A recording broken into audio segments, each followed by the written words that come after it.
በህፃስ በራብ የተጎዱ የሲቃ ድምጽ ይሰማል። አደገኛው የቲፒኤልኤፍ የዘረፋ ወንጀል ተጋለጠ። ለትግራይ ራብ ጠቅላዩ የሰጡት አነጋጋሪው ምላሽ ፖለቲካ ነው። እህልና እርዳታ ለመላክ ተሞክሯል።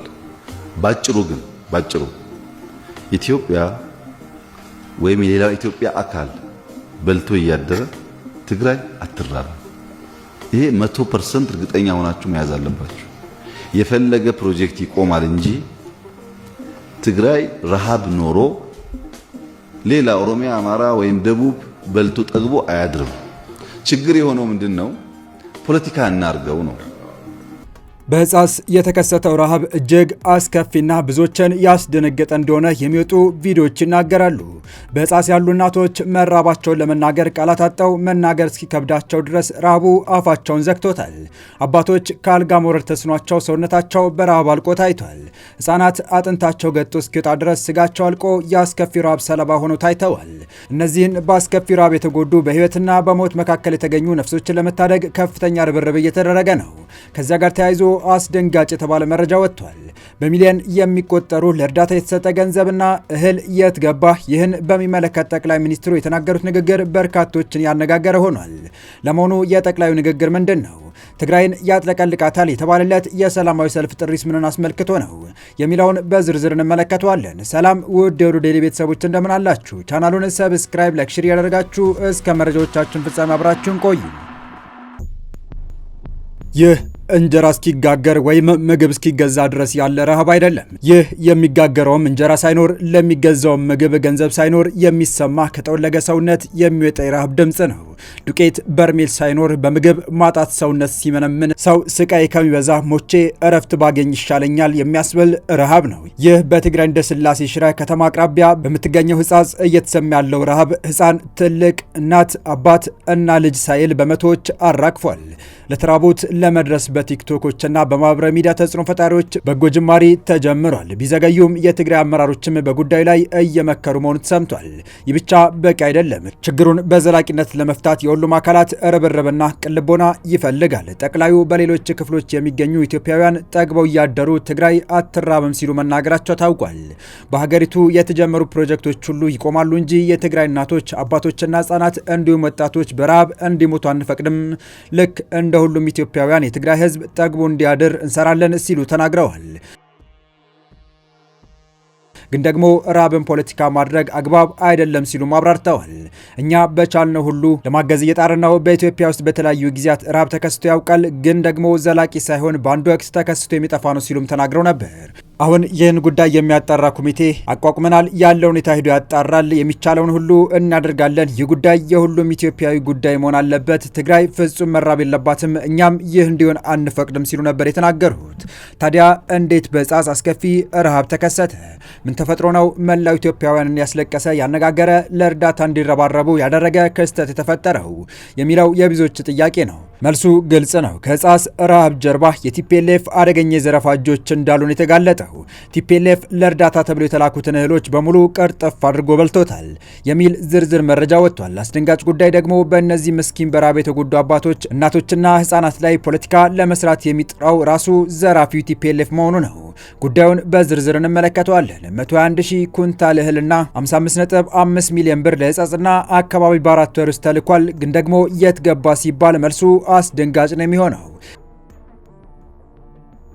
ቲፒኤልኤፍ የገዛ ወገኖችን ክዶ እነሱን ለረሃብ አሳልፎ ሰጥቶ ወደ ራሱ ካዝና አስገብቶታል።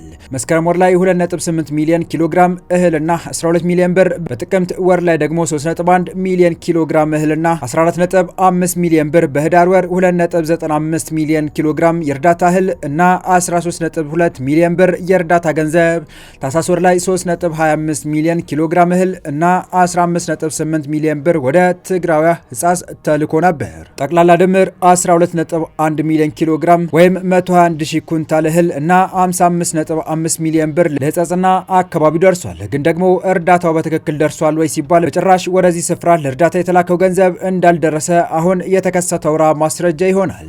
ይህ ድጋፍ ሳይዘረፍ በትክክል ደርሶ ቢሆን ህዝቡ ይራብ ነበር ወይ የሚል ጥያቄ ብዙዎች ያነሳሉ።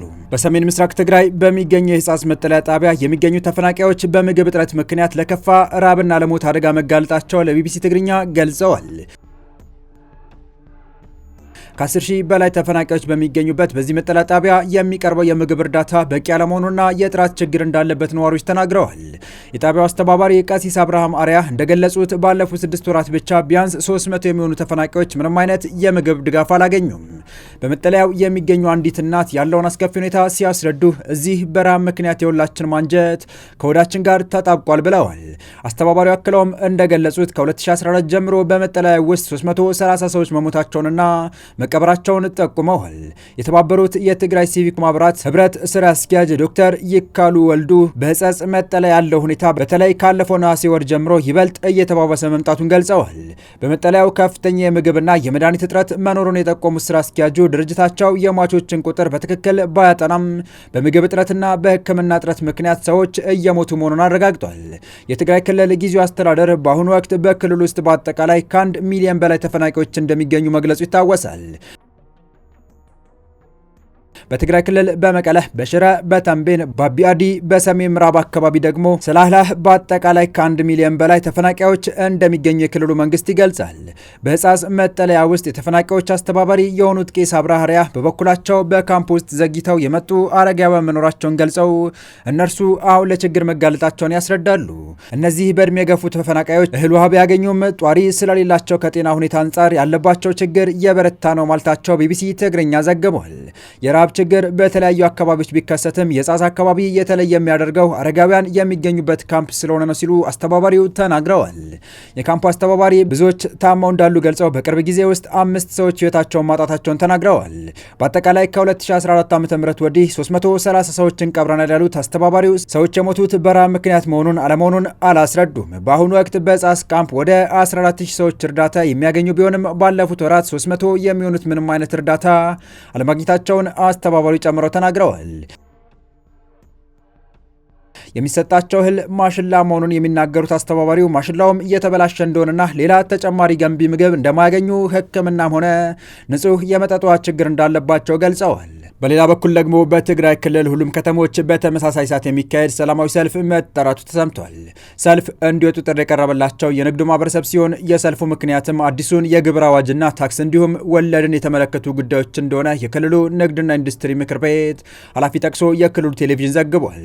የትግራይ ንግድ ምክር ቤት የተቃውሞ ሰልፍ ጠራ። የትግራይ ንግድና ዘርፍ ማህበራት ምክር ቤት ታህሳስ 1 ቀን 2018 ዓ.ም በመላው ክልሉ ውስጥ ሰላማዊ ሰልፍ ለማድረግ ማቀዱን አስታወቀ። ምክር ቤቱ በሰጠው ጋዜጣዊ መግለጫ እንደጠቀሰው ሰላማዊ ሰልፉን የጠራው በፌዴራል ደረጃ የወጣውን የግብር ማሻሻያ በትግራይ ክልል ተግባራዊ እንዳይሆን ለመጠየቅ ነው። ሐምሌ 8 ቀን 2017 የጸደቀው የገቢ ግብር ማሻሻያ አዋጅ በትግራይ ያለውን ወቅታዊ ሁኔታ ከግምት ውስጥ ያላስገባ መሆኑን የገለጸው ምክር ቤቱ በአዋጁ ላይ የትግራይ ተሳትፎ እንዳልነበራትም ጠቅሷል። የትግራይ ንግድ ማህበረሰብ ከጦርነት በፊት የነበረበት ዕዳ 32 ቢሊዮን ብር እንደነበረ ያስታወቀው ምክር ቤቱ አሁን ላይ ግን ይህ ዕዳ ከፍተኛ ወለድ ጨምሮ 80 ሚሊዮን ብር መድረሱን አስታውቋል። ችግሩን ለመፍታት በጠቅላይ ሚኒስትር አማካኝነት የፋይናንስ ማገገሚያ ግብረ ኃይል ቢቋቋምም አጥጋቢ መፍትሄ ባለማምጣቱ የተቃውሞ ሰልፉ መጥራታቸውን ገልጸዋል። የገንዘብ ሚኒስትሩ የንብረት ታክስ የሚጣልበትና የሚሰበሰብበት መንገድ በተመለከተ ዝርዝር መረጃዎች የያዘ ሞዴል ረቂቅ ሕግ በታህሳስ 2018 ዓ.ም መጀመሪያ ወደ ክልልና ከተማ አስተዳደሮች ልኳል። የንብረት ታክስ የመጣልና የመሰብሰብ መብት የክልሎች ቢሆንም ከግብሩ ጋር ለሚያወጡት ሕግ መነሻ የሚሆነው ሞዴል ረቂቅ ሕግ የሚዘጋጀው በፌዴራል መንግስት እንደሆነ የሚኒስቴር መስሪያ ቤቱ ደብዳቤ ያስረዳል። ገንዘብ ሚኒስቴር ያዘጋጀው ባለ 60 ገጽ ሞዴል ሕግ የህዝብ ተወካዮች ምክር ቤት ባለፈው ዓመት ባወጣው የንብረት ታክስ አዋጅ ላይ ለተቀመጡ ነጥቦች ዝርዝር ድንጋጌዎችን ያስቀመጠ ነው። ገንዘብ ሚኒስቴር ለክልሎችና ከተማ አስተዳደሮች በጻፈው ደብዳቤ ሞዴል ሕጉን እንደ ክልላዊ አዋጅ እንዲያወጡት ጠይቋል። ክልላዊ ልዩ ሁኔታን የማካተት ጉዳይ ሙሉ በሙሉ የሚከበርና የሚበረታታ እንደሆነ የጠቀሰው ሚኒስትሩ ቢሆንም ግን ለሀገራዊ ወጥነትና ለስርዓቱ ጥንካሬ ሲባል የሚያደርጓቸው ማሻሻያዎች ከሞዴሉ ጋር የሚጣጣሙ እንዲሆኑ አሳስቧል። ታዲያ አሁን በትግራይ የተጠራው ሰላማዊ ሰልፍ ምን አይነት ምላሽ ይኖረዋል የሚለው ብዙዎች የሚጠብቁት ጉዳይ ሆኗል። የተወደዳችሁ የቻናላችን ቤተሰቦች ለአሁኑ ለእናንተ ይመጥናሉ ብታደምጧቸው ታተርፉባችኋላችሁ ብለን የመረጥንላችሁ ዕለታዊ መረጃዎቻችን እስካሁን ያደመጣችኋቸው ነበሩ። በተመሳሳይ ሀገራዊና ቀጠናዊ ጉዳዮች እንዲሁም ዓለም አቀፋዊ የጂኦፖለቲካ ወታደራዊና አነጋጋሪ ክስተቶች ዕለት በዕለት እየተከታተልን በትኩስ ይዘን እንደምንቀርብ እያሳወቅን የቻናሉ ቤተሰብ ካላችሁ ሰብስክራይብ፣ ቪዲዮን ላይክና ሼር በማድረግ ተደራሽነታችን ታሰፉ ዘንድ አክብሮታዊ ግብዣችን ነው። አበቃን። ሰናይ ጊዜን ተመኘን።